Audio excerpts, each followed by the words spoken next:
Good afternoon. You're listening to WVBN, the world's choice for weekly news. Our top story today is the Allied raid on the German fortress at Heligoland. British and French forces moved to destroy the fortifications, believing that the construction was a threat that could no longer be ignored. The French fleet moved to attack on New Year's Eve, and the following morning arrived at the island. Reports of meteorological phenomenon would seemingly confirm its ability to alter weather, which the French fleet took heavy casualties from as sea mines were thrown into them from the waves.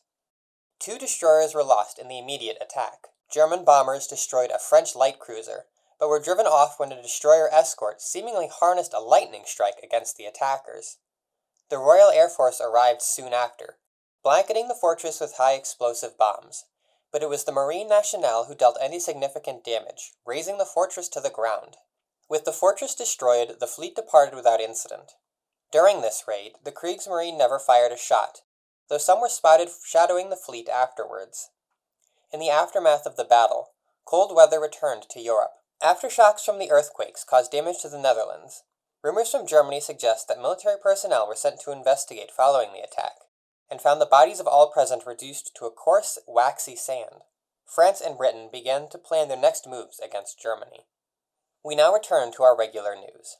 1940 began on a somber note, as the League of Nations issued a statement warning the world to prepare for years of conflict. The emergence of demonic entities, alongside a proclamation of a new world war, would not be resolved in a timely manner, and all nations would be advised to prepare for a long war. Even so, the INPF appealed to all that they could be the sword and shield that kept humanity safe in these troubled times.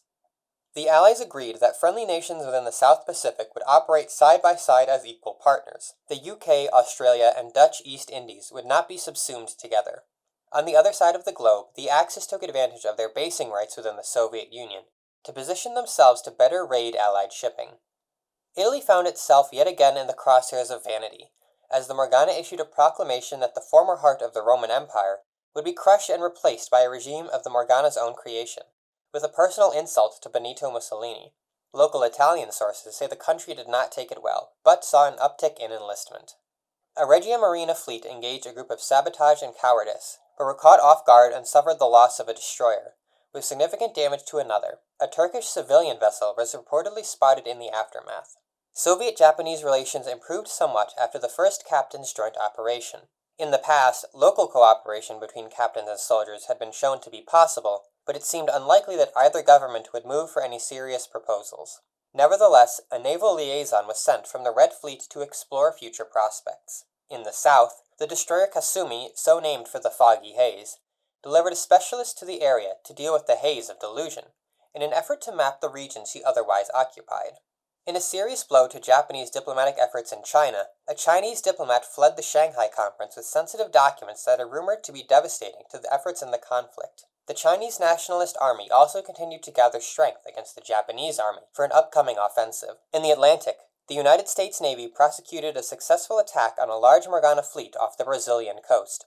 A large variety of Morgana were sunk, and the U.S. suffered no losses. It has been reported that an unidentified object was recovered after the battle. In the Pacific, the Belle of Maryland asked to be given the opportunity to study the piece of Morgana wedged into her hull. Permission was given with assistance from a number of scientists and engineers.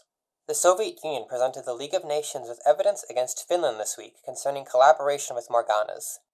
The Finnish government protested, but were ultimately forced to concede that technology was being used. In the Pacific, the Soviet Union sought to improve its standing with its neighbor Japan, but was facing an uphill battle.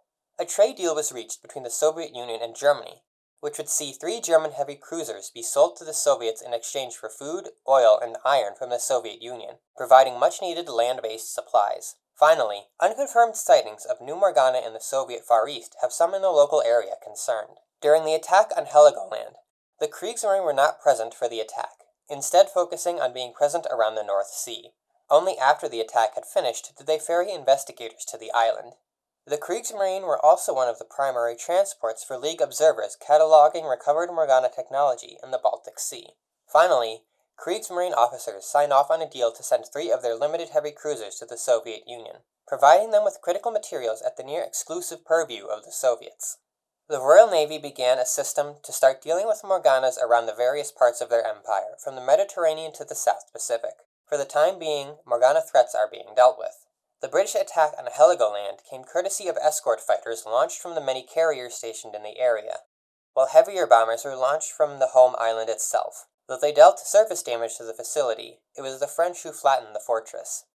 Afterwards, military officials determined that losses to German interceptors were unacceptably high, and that future bombing would be done at night. Even with the tactical victory, it was now certain that Germany had capabilities previously unthinkable. That's all for this week. Join us again at WVBN as we bring you the latest news from around the world. From all of us here at the studio, stay safe out there.